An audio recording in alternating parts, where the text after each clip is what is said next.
Hello बच्चों, मैं हूँ एसएन राय सर फिजिक्स वाले। और आज हम लोग पढ़ने जा रहे हैं standing wave, stationary wave. What is stationary wave और standing wave? Stationary wave basically क्या होता है? ये प्रिंसिपल ऑफ सुपरपोजिशन का एक एप्लीकेशन है। ठीक है, सुपरपोजिशन प्रिंसिपल पढ़ा होगा कि जब दो या दो से ज़्यादा वेव्स ट्रेवल करती है और जब सुपरपोज करती हैं तो नेट डिस्प्लेसमेंट y जो होता है is equal to y1 plus y2 plus y3 plus dot dot dot, where y1 y2 y3 are individual displacement due to individual wave in absence of other rest of waves। ठीक है, अब ये क्या है, इसमें स्टैंडिंग वेव का जो formation है, स्टेशनरी वेव का इक्वेशन क्या होता है और इसकी मेन प्राइम कंडीशन क्या है? What is the prime condition of formation of standing wave from principal of superposition of two waves basically.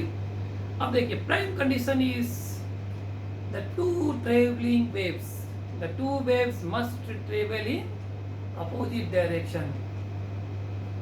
ठीक, दोनों वेव्स का एम्पलीट्यूड, फ्रीक्वेंसी और वेवलेंथ सेम होना चाहिए।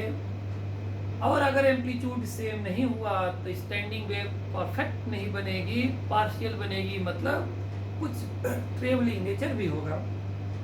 यहाँ पे हमारे कोर्स में सिर्फ परफेक्ट स्टैंडिंग वेव है। अब देखिए, आते हैं इक्वेशन में मैथमेटिकल इसके फॉर्मेशन पे।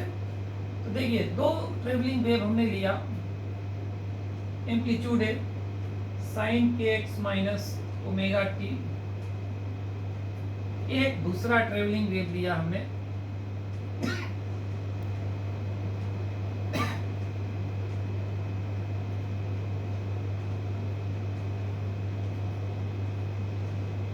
देखिए जो फर्स्ट वेव है it is travelling positive x direction, second one is travelling in negative x direction. Amplitude, frequency, wavelength दोनों का सेम। ठीक है, अब क्या इनका जब सुपरपोजिशन कराएंगे तो according to principle of superposition दोनों का क्या होता है theory, y is equal to y1 plus y। अब देखिए,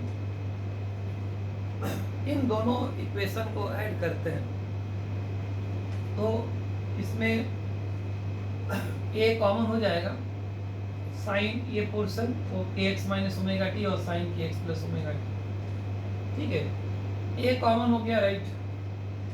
अब इसमें एक मैथ का ट्रिग्नोमेट्री का फॉर्मूला यूज होता है, sine C plus sine D. आप कह सकते हो sine A plus sine B भी कह सकते हो, कोई दिक्कत नहीं। फॉर्मूला होता है two sine slip plus D by two into cos C minus D by two. इसके हिसाब से 2 यहाँ आ गया। और देखिए c प्लस डी, इसको जब ऐड करेंगे तो ओमेगा टी कैंसिल, 2kx आएगा, हाफ करेंगे तो kx आएगा, तो साइन ये kx आएगा। कॉस के टर्म में देखिए, इसको सब्ट्रैक्ट करेंगे kx कैंसिल, ये आएगा कॉस में माइनस 2 ओमेगा टी, हाफ करेंगे तो कॉस माइनस ओमेगा टी, और cos minus omega T is again cos omega T, क्योंकि ट्रिग्नोमेट्री का ये रिजल्ट है, cos minus theta is equal to cos theta. That's why ये हमने लिया है इस तरीके से। थोड़ा सा ट्रिग्नोमेट्री का इसमें आइडिया मैथ का होना चाहिए। तो यहाँ पे आएगा कॉस ओमेगा टी। ये बेसिकली क्या है, ये है इक्वेशन ऑफ स्टैंडिंग वेव। अब देखिए, ये जो इक्वेशन है स्टैंडिंग वेव का, ये जो ट्रेवलिंग वेव का बेस्ट फॉर्मेट होता है, y is function of x plus minus B T. इस पर यह बिल्कुल फिट नहीं है, तो ट्रेवलिंग वेव नहीं है। एक ऐसा वेव पैटर्न है जो ऑसिलेटिंग पार्टिकल्स जो मीडियम के हैं, कुछ इसमें से ऑसिलेट नहीं भी करते हैं, उनसे बना हुआ एक वेव पैटर्न है जो प्रोपेगेट नहीं करता है। That's why we call stationary और स्टैंडिंग वेव। ठीक है, अगर ये प्रोपेगेट कर रहा होता तो स्टैंडिंग वेव शायद नहीं बोल रहे होते। ठीक है, अब बात ये करते हैं इसके थ्योरी में न जाके, अभी मैथमेटिकल एनालिसिस पे रहते हैं हम लोग। Equation of travelling, equation of जो ट्रेवलिंग वेव्स है दोनों अपोजिट डायरेक्शन में ट्रेवल कर रही है वेव्स, उनके सुपरपोजिशन से बनाया हुआ, ठीक है। मैथमेटिकल फॉर्म है बेसिकली, मैथमेटिकल ये इक्वेशन ऑफ कह सकते हो आप स्टैंडिंग वेव का है इक्वेशन। अब देखिए इस पर भी क्वेश्चन बनते हैं। अब इसमें क्या होता है, थोड़ा सा मैथमेटिकल भी हो सकते हैं। मान लीजिए ये ओमेगा टी माइनस के एक्स होता है, मतलब यह है कि ओमेगा टी माइनस के एक्स होता तो भी वेव पॉजिटिव एक्स में ही चल रही होती। यहाँ के एक्स माइनस ओमेगा टी है, इसमें अगर देखा जाए तो फेज का डिफरेंस है, बस पाई का फेज डिफरेंस है, क्योंकि साइन ओमेगा टी माइनस के एक्स प्लस पाई करेंगे तो यही आएगा साइन के एक्स माइनस ओमेगा टी। इसका मतलब यह है कि फेज का कोई इशू नहीं है, ठीक है। प्राइम कंडीशन आपको जो दिख रहा है वही है स्टैंडिंग वेव फॉर्मेशन के लिए। हाँ ये हो सकता है, यहाँ पे हो सकता है ये कॉस हो दोनों के दोनों, तो आपका cos C plus cos D का फॉर्मूला मैथ का लग जाता है, ठीक है। Maybe cos C minus cos D हो, तो ये जो सी डी फॉर्मूले हैं मैथ के ट्रिग्नोमेट्री के, इसका थोड़ा सा आइडिया होना चाहिए आपको, ठीक है, तभी हम सक्सेसफुल होंगे इसमें मैथमेटिकल फॉर्मेट निकालने में। तो यहाँ पे देखिए अगर ये ओमेगा टी माइनस के एक्स होता है, ये ओमेगा टी प्लस के एक्स, तो मतलब तो वही हुआ। अगर इसको ऐड कर रहे होते ये वाला टर्म पे, तो ऐड कर रहे होते तो ये कैंसिल हो जाएगा, मतलब साइन में आप ये अगर ऐड कर रहे होते ओमेगा टी माइनस के एक्स के बारे में बात कर रहे हैं तो के एक्स वाला पोर्शन कट रहा होता। मतलब आप सीधे कह सकते हो शॉर्ट में कि जो एक्स का फंक्शन है साइन दिख रहा है वो कॉस हो जाएगा, जो टाइम का फंक्शन कॉस दिख रहा है वो साइन हो जाएगा, स्वैप कर जाएगा, ठीक है। ये इक्वेशन पे बेस्ड क्वेश्चन क्या बन सकता है, थोड़ा सा देखते हैं। बिल्कुल एनसीईआरटी लेवल पे बात करें बेसिक क्वेश्चन का। देखिए इन दोनों वेव्स को ना हम जो अपोजिट डायरेक्शन में ट्रेवल करिए, जिनके सुपरपोजिशन से स्टैंडिंग वेव बनाया है, इनको हम कंपोनेंट वेव्स के नाम से जानते हैं। Component waves means with the help of those waves travelling opposite direction, ठीक है, वी गेट स्टैंडिंग वेव। अब ये देखिए ये कंपोनेंट वेव का एम्पलीट्यूड है जो ये दिख रहा है, ये जो देख रहा है 2a साइन के एक्स। अब देखिए इसको थोड़ा सा मैथमेटिकली और थोड़ा सा बात किया जाए तो इसको समझा जा सकता है कि ये क्या रिप्रेजेंटेशन दे रहा है। कई बार क्या होता है कि रिवर्स स्टैंडिंग वेव का इक्वेशन देके और कंपोनेंट वेव जब पूछेगा तो आपको मैथमेटिकली इससे ब्रेक करना होगा फॉर्मूला से, ठीक है। तो साइन ए कॉस बी का एक मैथ का फॉर्मूला होता है, उसके हेल्प से हम इसके दो टुकड़े करेंगे और उस तरीके से दोनों कंपोनेंट वेव्स रिवर्स मोड में हम आ जाएंगे। मे भी ऐसा हो सकता है कि अगर कोई सुपरपोजिशन का केस है और दो से ज़्यादा वेव सुपरपोज हुई है, उसका रिजल्टेंट वेव का इक्वेशन दिया हुआ कंपोनेंट कुछ है, इसमें जस्ट टोटली मैथमेटिकल चीज़ है, ठीक है। It depends on the mathematical aptitude कि आपके पास कितना है। अब देखिए इसको हम ऐसे लिख दें y equal to A X का कोई फंक्शन है और cos ओमेगा टी, तो ये x क्या है, ये 2a साइन के एक्स। आप इसे ध्यान से देखो इन दोनों को ही, ये एक ऐसा लग रहा है कि SHM का इक्वेशन है, ठीक है, जिसका एम्पलीट्यूड वेरिएबल है और किसके साथ वेरिएबल है, the amplitude is function of location x, position x of different particles of medium। y क्या है, y is displacement of different particles of the medium located at position at location x at any time t। ये है भाई, ठीक है। अगर सीधा सीधा देखा जाए तो ऐसा लग रहा है कि ये एक ऑसिलेशन ही SHM ही है, जिसमें मीडियम के पार्टिकल्स जो है सिंपल हार्मोनिक मोशन कर रहे हैं, लेकिन सबका एम्पलीट्यूड क्या है, डिफरेंट है, जिसमें ऐसे भी पार्टिकल होंगे जिनका एम्पलीट्यूड 0 होगा। क्यों नहीं होगा ऐसा, देखिए साइन थीटा 0 भी तो होगा कभी, +1 -1, तो आइदर साइड मीन पोजीशन से मैक्सिमम डिस्प्लेसमेंट एम्पलीट्यूड बोलते हैं उसे, on either side +2a -2a का रेंज है, ये मैक्सिमम एम्पलीट्यूड का रेंज है। तो कोई ऐसा पार्टिकल है जिसका मैक्सिमम एम्पलीट्यूड +-2a होगा, ठीक है, वही स्टैंडिंग वेव पैटर्न का एम्पलीट्यूड बोला जाएगा। एक ही चीज़ है भाई, वेव कुछ और नहीं होता बल्कि एक पैटर्न होता है जो ऑसिलेटिंग पार्टिकल्स से बनता है। कुछ ऐसे लोकेशंस होंगे जहाँ के पार्टिकल्स बिल्कुल ऑसिलेट नहीं कर रहे होंगे, ठीक है। आते हैं उन पार्टिकल्स पे। तो देखिए, लोकेशन ऑफ नोड्स को लोकेट कर रहे हैं। नोड्स क्या होते हैं? ये ऐसे पार्टिकल्स होते हैं, ऐसे लोकेशंस होते हैं जहाँ पे मीडियम के पार्टिकल्स का डिस्प्लेसमेंट बिल्कुल नहीं होता है। मतलब AX ही जीरो हो जाएगा तो ये टाइम रख के करेगा क्या? cos ओमेगा t बच के भी क्या कर सकता है? कुछ नहीं। मतलब eight any time instants if AX is zero then y will be zero, no displacement at all। तो आप इनको कैसे लोकेट करेंगे? इन पॉइंट्स को हम बोलते हैं नोड्स, नोडल पार्टिकल्स बोलते हैं इसको। इनको लोकेट करने के लिए कहाँ कहाँ है आप ये चेक करिए। तो ये तब होगा जब साइन kx की वैल्यू जीरो होगी। k की वैल्यू होती है 2 pi by wavelength, 2 pi by lambda. अब देखिए kx का जीरो होना, ये 2 साइन kx का जीरो होना मतलब kx की वैल्यू जीरो भी हो सकती है बिल्कुल। जनरल सॉल्यूशन लेंगे तो n पाई। n क्या है यहाँ पे? n की वैल्यू आप 0, 1, 2 all integers including zero start करोगे। अब ध्यान से देखो यहाँ पे 2 पाई बाई लैम्डा जब रखोगे आप, ये n पाई, पाई कैंसिल, ये लोकेट हो गया nodal locations n times lambda by 2, ठीक है। n की वैल्यू रख के आप लोकेट कर देंगे। x जीरो पे भी नोड है, ठीक है, मतलब x जीरो पे भी एक नोड है। अगला आप देखो, अगला है x लैम्डा बाई 2 पे अगला नोड है। Next node will be 2 lambda by 2। आप देखिए 1 रखा, 2 रखा, ठीक है, 0 रखा, 1 रखा, लैम्डा बाई 2 रखा, लैम्डा आएगा। तो ध्यान से देख लो कंसेक्यूटिव नोड्स के बीच का डिस्टेंस लैम्डा बाई 2 आ रहा है। ऑब्वियसली ये इंटीग्रल है, 0 से स्टार्ट हो रहा है, 1 2 3 4 5 चलता रहेगा, ठीक है। इनको नोडल पार्टिकल्स बोलते हैं, नोड्स बोलते हैं। अब इसी तरीके से कुछ ऐसे लोकेशंस होते हैं। अब देखिए इस केस में जब ये 0 हो गया, y कहाँ से आएगा? मतलब नोड्स का कभी भी डिस्प्लेसमेंट नहीं होता है, ठीक है।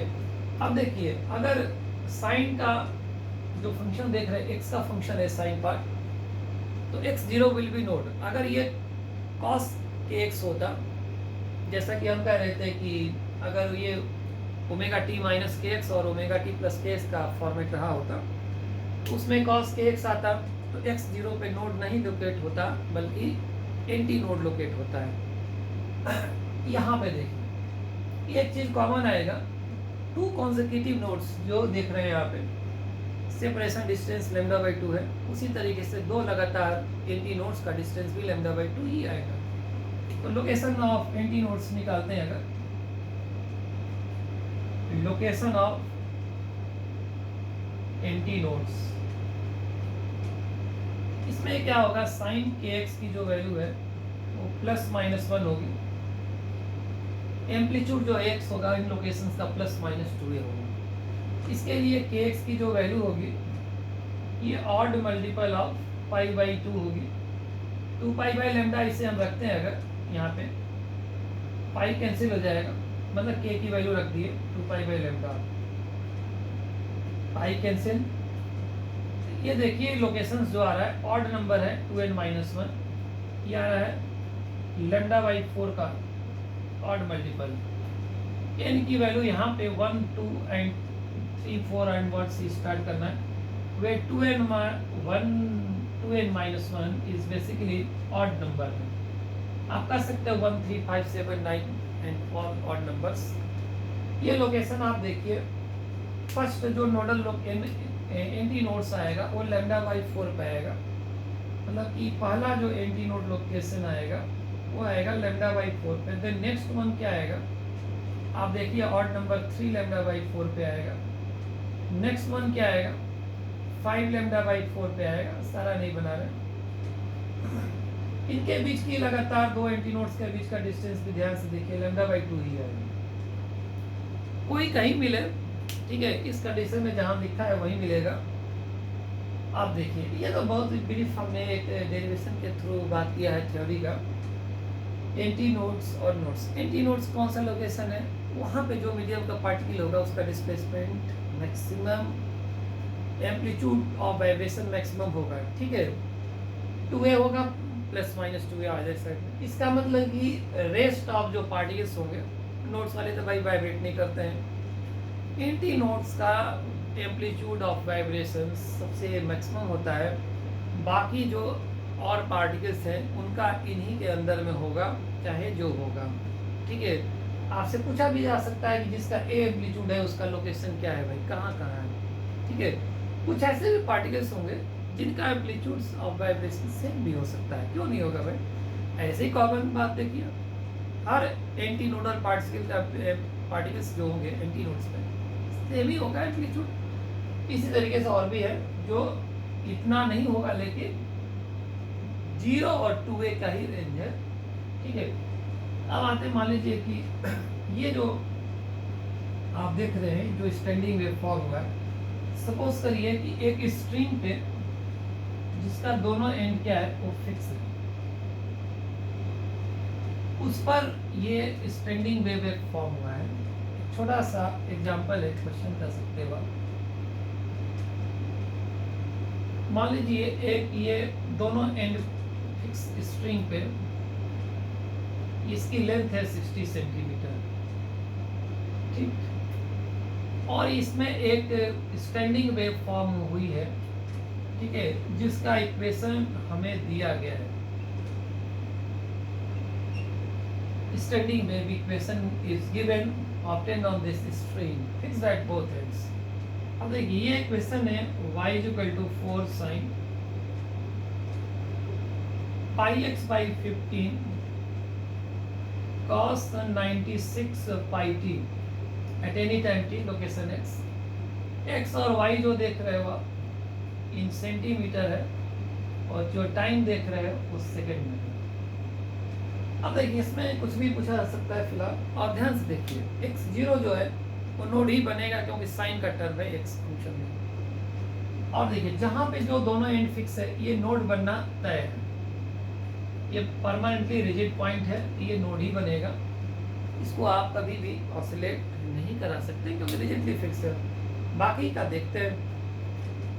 अब देखिए इसमें ये पहले क्वेश्चन तो ये करेगा, इसमें क्वेश्चन तो बहुत सारे हो सकते हैं कि कितने नंबर ऑफ नोड्स और एंटी नोड्स इसमें मिलेंगे।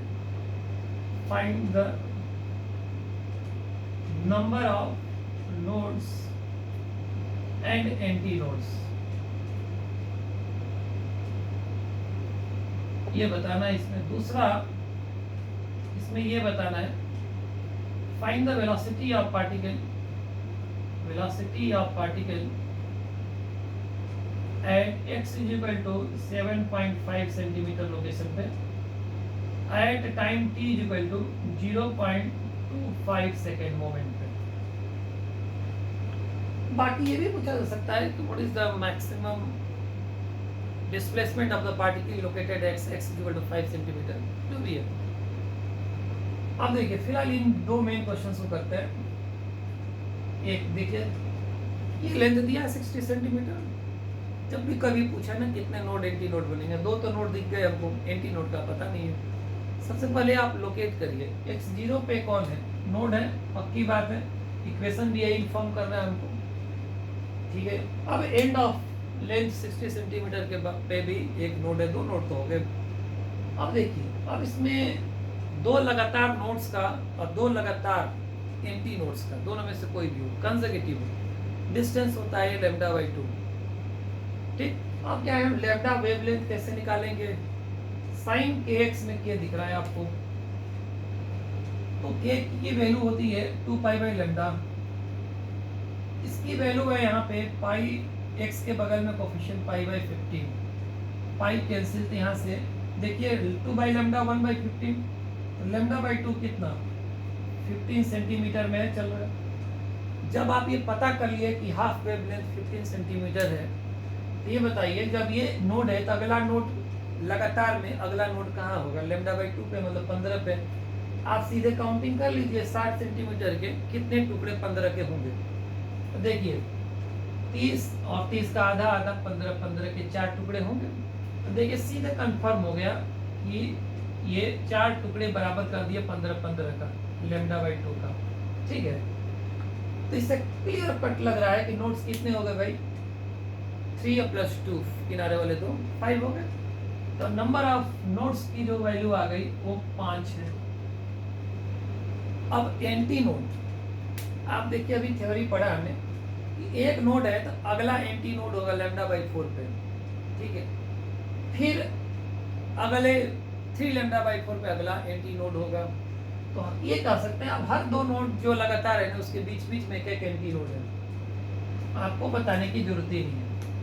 देखिए ये उतना ही आएगा, एक ए है, एक यहाँ ए है, एक यहाँ ए है, ऐसे सिंबॉलिक नोटेशन दे रहे हैं, एक ऐसा है। तो 1 2 3 4 एंटी नोड्स आप चेक भी करो, देखो 1 λ/4, 3 λ/4, 5 λ/4, 7 λ/4। ठीक है, आप देखिए 1 λ/4 का आएगा, फिर अगला ऐसे आप काउंट करिए 0 1 λ/4, 2 λ/4, 3 λ/4, 4 λ/4, 5 λ/4, 6 λ/4, 7 λ/4, 8 λ/4। 8 λ/4 का मतलब क्या होगा भाई, 2 λ आप देखिए है कि नहीं है, 2 λ है कि नहीं है। ठीक है, 1 λ 30 सेंटीमीटर, 2 λ 60 है कि नहीं है, बिल्कुल वही आना ही है। तो ये हमें पता लग गया कि ये 1 2 3 4 antinodes are obtained here. अब कह रहा है कि एक 7.5 सेंटीमीटर में एक लोकेशन में पार्टिकल है, उसकी वेलोसिटी बतानी है भाई, पार्टिकल की वेलोसिटी। अब देखिए ये पार्टिकल का डिस्प्लेसमेंट है, जब इसे डिफरेंशिएट करेंगे तो पार्टिकल का वेलोसिटी का इक्वेशन आएगा अपने पास। ठीक है, ऐसा आप नहीं करना कि ω/k लगा देना भाई, ω/k जो है ना वो कंपोनेंट जो वेलोसिटी वेव्स थी उनकी वेलोसिटी है, स्टैंडिंग वेव की कोई वेलोसिटी नहीं होती है। स्टैंडिंग बोल रहे हो आप, ठीक है। तो ये कैसे निकलेगा, इसको सॉल्व करने के लिए आते हैं हम लोग वापस। देखिए इसको हम डिफरेंशिएट कर रहे हैं, इसको जब डिफरेंशिएट करेंगे पार्शियली टाइम के रिस्पेक्ट में, this will give the velocity of particle expression. ठीक है, पार्शियल मींस टाइम के रिस्पेक्ट में डिफरेंशिएट कर रहे हैं, तो एक लोकेशन के ही पार्टिकल के बारे में बात हो रही है, यानी लोकेशन फिक्स करके बात हो रही है। X is not here variable, partial differentiation इसको रोका गया है। ठीक है, आप इसे घेरा लगा दो, कोई इसका बेनिफिट नहीं है। आप एक्स की वैल्यू 7.5 दिया रखना है, रख लो, यूज नहीं होगा ऐसे। cos 96 पाई टी का cos थीटा का डिफरेंशिएशन होता है माइनस साइन जो थीटा मतलब ये पूरा और टाइम के बगल का 96 पाई का multiplication. This is expression of velocity. Put t = 0.5 second. ये बताओ साइन 96 पाई टी की वैल्यू जो है वो 0.25 है। आप देखिए मल्टीप्लाई करिए 96 और 0.25 को। ठीक है, आप मल्टीप्लाई करके देखिए, कुछ आइडिया लग रहा होगा बिल्कुल। देखिए ये 24 × 4 है, ऐसे हमने सॉल्व करने, आप डायरेक्ट मल्टीप्लाई कर सकते हो, कोई दिक्कत नहीं है। 96 को हमने 24 × क्या कर दिया, 4 कर दिया। तो ये देखिए कितना हो गया, ये 1 हो गया, मतलब साइन 24 पाई आ गया। आप देखिए sine any integral multiple of pi जो होता है 0 पाई 1 पाई 2 पाई 3 पाई 4 पाई 6 पाई 100 पाई, ये सब 0 होता है। तो जब ये 0 हो गया, इस टाइम की वैल्यू रखते ही, ये रखने के बाद 0 हुआ है, ये बताइए ये पार्टिकल की वेलोसिटी तो 0 आ गई। इसका मतलब ये ऐसा मोमेंट है जिस समय सारे के सारे पार्टिकल, हर लोकेशन के पार्टिकल का वेलोसिटी 0 है, क्योंकि ये जब 0 हो गया, आप किसी लोकेशन पे रख के करोगे क्या, आप 7.5 रखो, चाहे 5 सेंटीमीटर का, जो रखना है रख दो, इसमें का सबकी वेलोसिटी 0। इसका मतलब ये है कि सारे मीडियम के पार्टिकल्स जो है एक्सेप्ट नोड्स, क्योंकि नोड्स पार्टिकल कभी भी ऑसिलेट नहीं करते हैं। All particles will pass through their extreme positions except nodes. ठीक है, सब अपने अपने एक्सट्रीम पोजीशंस पे है इसमें। हमने बहुत ब्रीफ हमने किया बस इक्वेशन में बेस्ड बात की है क्वेश्चन का। बाकी अगर आप थियोरेटिकली अगर जाते हैं तो हमने ब्रीफ करना पसंद किया, ठीक है। थोड़ा सा ब्रीफ करते हैं इसमें। देखिए स्टैंडिंग वेव में क्या है, डिफरेंट पार्टिकल्स जो मीडियम के होंगे उनका एम्पलीट्यूड डिफरेंट होगा अलग अलग लोकेशन का। नोड्स कभी वाइब्रेट नहीं करता, ये कभी डिस्प्लेसमेंट आएगा ही नहीं, इसका कोई एम्पलीट्यूड नहीं होता है।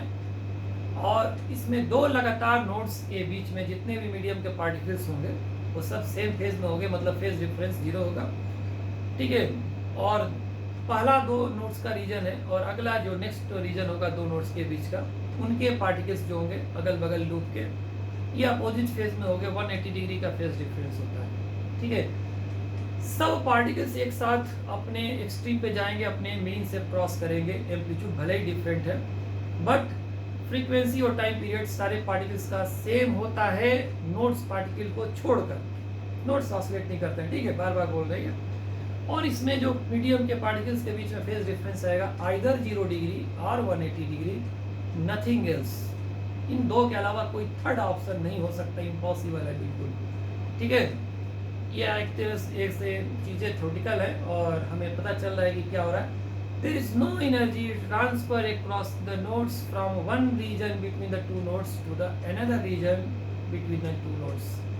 इसीलिए इसको स्टैंडिंग वेव बोलते हैं, ठीक है। बस इतना ही रहा आज के लिए। नेक्स्ट वीडियो में फिर क्वेश्चंस लेकर आएंगे एप्लीकेशन ऑफ स्टैंडिंग वेव्स, ठीक है। Thank you so much.